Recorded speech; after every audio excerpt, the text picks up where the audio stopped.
What RPG has the most inspiring interior art? Well, this one is going to be a tie.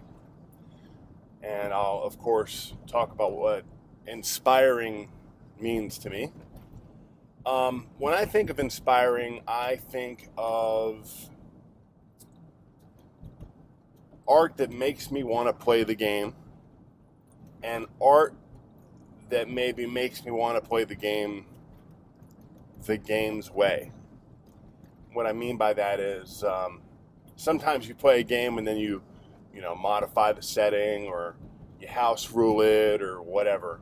But I'm talking about art that just makes me want to play the rules as written and makes me excited about it and just, you know, inspires me. So there are two, and the first one has been mentioned already in this series, in this RPG a Day series, is Dungeon Crawl Classics. The old school style art coupled with the layout is just so evocative of the era that it's trying to portray and the feel, the theme, the mood, all of it of that type of game. The way that art pieces are woven into the border on certain pages, the way the table of contents is tied in with the art on the table of contents pages, all of it. It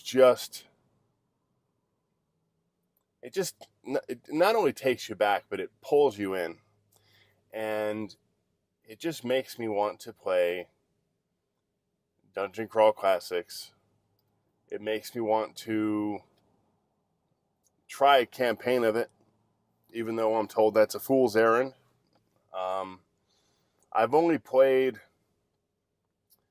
I've played a bunch of funnels. I've run a bunch of funnels. I have run I think a third level game, and I think I played a second level game, but I've never played the game in succession. So it's all been, one shots. I would like to change that at some point, but I will say that my group of players isn't super keen. It's just not their kind of game, or it's just not where they entered the hobby. So it's not emulating anything for them other than stuff that either they've already done or they've just never done it, so there's no nostalgia for it. So if I ran a Dungeon Crawl Classics campaign, I'd probably have to do it at my friendly local game store. And that could still happen though. Next up is a newer game, much more recent. So recent, in fact, that I haven't even seen a physical book yet. But I opened this thing up and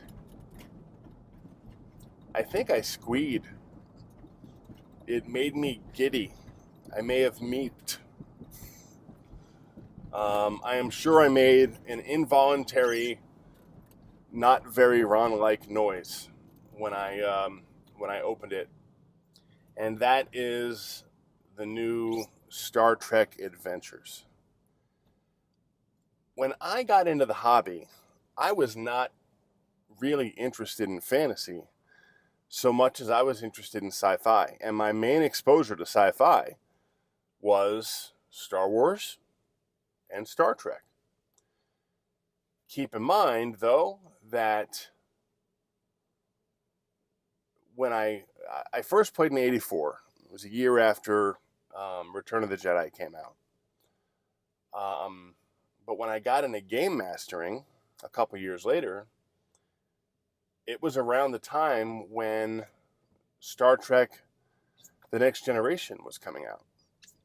So when it was time for me to game master, I ended up choosing Star Frontiers because I was able to use that as some approximation, some amalgamation of Star Wars and Star Trek.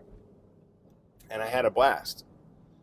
Um, so I also managed to, maybe miss is the wrong word, but I never really got to play The Last Unicorn or Decipher Star Trek games. I never got to play the FASA game back in the day. I just managed to miss it all.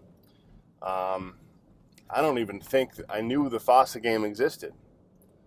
I had seen Prime Directive, but it seemed off, and I was really interested in Next Generation because that's what was on TV.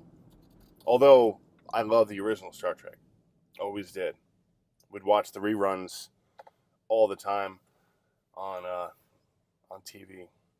So you open this book, and the main thing that I love that they did was they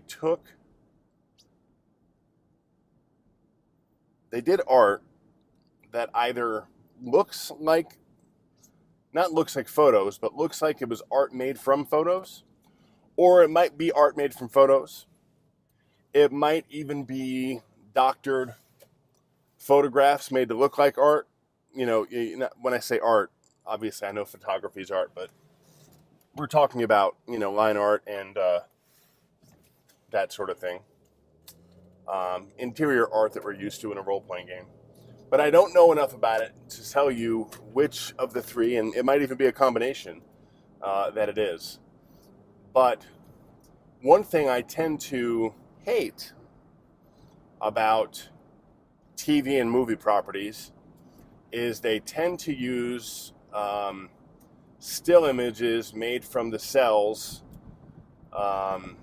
from the film. And that tends to not really look great on the page. And they solved it. Now, I found out, actually, from David Chapman this morning when I was watching some YouTube, that this is not the first game to do that. The first game was the original James Bond role-playing game. And in that one, they drew line art based on scenes from the movies in some of the pieces. So I learned something new because of RPG A Day, which is kind of cool. I love learning new stuff. Anyway, I opened up this Star Trek book, and man, did I want to play. I wanted to play so bad. My buddy Jeremy threw out that he wanted to run it. And there were a couple of stalls at trying to run it. And then I finally plunked down for the PDF and got a really good look at it. And he'd brought it up again, and I offered up my house to run, for him to run the game. And apparently he ran an old FASA module with it. Anyway, had a blast, and I really think that the art pulled me in. The layout looks like the data pads and such, and the touch screens from the Next Generation era Enterprise, and it's got that whole look and feel, and it just pulled me in. In fact, I think the art was so strong, and the feelings that it evoked in me. I was talking to John Wick a couple of weeks after playing the game, and I was raving about how great this game was. It's the same game system as Conan, I told him, although there are a few tweaks. And he asked me the question, what is it about the game system that feels decidedly Star Trek?